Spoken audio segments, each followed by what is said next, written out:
sekali remaja, kemudian para individu, orang dewasa mengalami kecanduan pornografi. Tapi kecanduan pornografi itu sendiri seperti apa?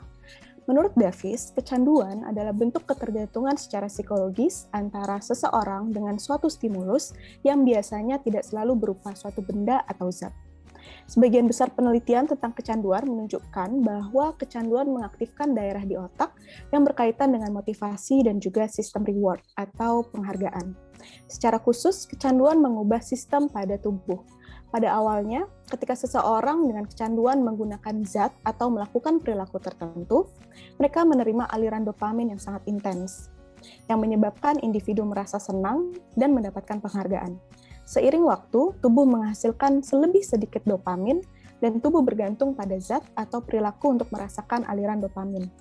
Dan mengonsumsi pornografi juga dapat mengaktifkan sistem dopamin tersebut, yang berpotensi menyebabkan kecanduan. Kecanduan pornografi memiliki kemiripan dengan adiksi narkotik yang mana mempengaruhi neuron, saraf, dan juga neurotransmitter di otak kita. Beberapa penelitian menunjukkan bahwa subjek yang melihat pornografi internet secara kompulsif mengungkapkan adanya aktivitas wilayah otak yang mirip dengan reaksi dari adiksi obat, alkohol, kokain, dan juga nikotin. Terutama pada masa kini, internet memberikan kemudahan aksesibilitas, keterjangkauan, dan anonimitas kepada individu untuk mengonsumsi konten pornografi. Bagi kesehatan mental, jika terlalu banyak menyaksikan tayangan pornografi, hasil penelitian menunjukkan bahwa seseorang yang terlalu banyak menyaksikan pornografi menunjukkan tingkat depresi yang lebih tinggi, kualitas hidup yang lebih rendah, kesehatan mental, serta fisik yang lebih buruk. Kondisi ini juga menyebabkan seseorang terlibat dalam berbagai perilaku adiktif lainnya, seperti menggabungkan penggunaan minuman keras dan narkoba dengan menonton pornografi untuk membantu menutupi dirinya dari rasa bersalah dan juga kebencian diri. Seseorang yang menonton pornografi secara berlebihan juga dilaporkan memiliki berbagai masalah relasi hubungan romantis. Misalnya, seseorang menjadi lebih sinis terhadap hubungan pasangan, sehingga hubungan menjadi lebih renggang. Ketidakpuasan terhadap diri sendiri terkait dengan body image akibat menonton pemeran adegan di film porno yang tidak berhenti melakukan hubungan seksual, sehingga muncul rasa insecure dalam diri. Sebenarnya kecanduan pornografi itu juga merupakan kondisi yang belum bisa dikategorikan sebagai sebuah gangguan psikologis. Kondisi ini umumnya mengganggu mental dan berdampak pada kehidupan sehari-hari, kehidupan sosial kita juga. Nah, ciri-ciri dari seseorang yang mengalami kecanduan pornografi, yang pertama adalah durasi menonton pornografi yang semakin meningkat. Yang kedua, adanya ketergantungan mengandalkan pornografi sebagai pelarian dari masalah dan juga keadaan stres.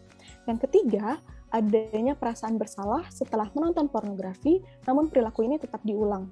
Yang keempat, dapat menghabiskan waktu hingga berjam-jam untuk menelusuri situs pornografi sehingga mengabaikan waktu tidur dan juga tanggung jawab sehari-hari. Yang kelima, tidak dapat menahan diri untuk tidak mengulangi kebiasaan ini walaupun sudah mengganggu aktivitas sehari-hari. Kecanduan pornografi belum menjadi diagnosis resmi yang diakui oleh American Psychiatric Association atau APA. Orang yang kecanduan mungkin tidak menyadari bahwa dirinya sudah mengalami masalah, namun beberapa aspek keberfungsian hidupnya mulai terganggu nih. Dan apabila ingin mengetahui kondisi diri lebih lanjut, maka alangkah lebih baik untuk menemui profesional agar mendapatkan pemeriksaan yang lebih komprehensif. Beberapa hal yang menjadi penyebab seseorang tertarik pada tayangan pornografi, yaitu berdasarkan hasil penelitian, seseorang menggunakan pornografi untuk mendapatkan kepuasan seksual, fantasi seksual, menghindari kebosanan, menghindari tekanan psikologis, pelampiasan ketidakpuasan seksual terhadap pasangan. Titik awalnya selalu tentang kesadaran. Bagaimana kita mengendalikan diri sendiri dan bukan diri kita yang dikendalikan. Yang pertama adalah identifikasi. Apakah ada pemicu dari perilaku ini? Dan cobalah untuk menghindarinya. Yang kedua, saat Anda ingin menonton film porno, ingatkan diri Anda bagaimana candu ini bisa mempengaruhi hidup Anda. Kalau bisa ditulis juga loh. Track your moods. Dapatkah Anda mengetahui ketika Anda bangun di pagi hari atau saat Anda pulang kerja bahwa hari ini adalah hari-hari yang penuh dengan tekanan, sehingga Anda bisa menjadi stres dan berisiko bertindak secara autopilot untuk menonton tayangan pornografi. Dan selanjutnya adalah have a plan, mengganti aktivitas menonton film bertayangan pornografi dengan aktivitas lain, misalnya berolahraga, bersosialisasi, melakukan hobi. Yang terakhir adalah ketika Anda merasa membutuhkan bantuan untuk mengatasi kondisi kecanduan ini, alangkah baiknya untuk menemui profesional.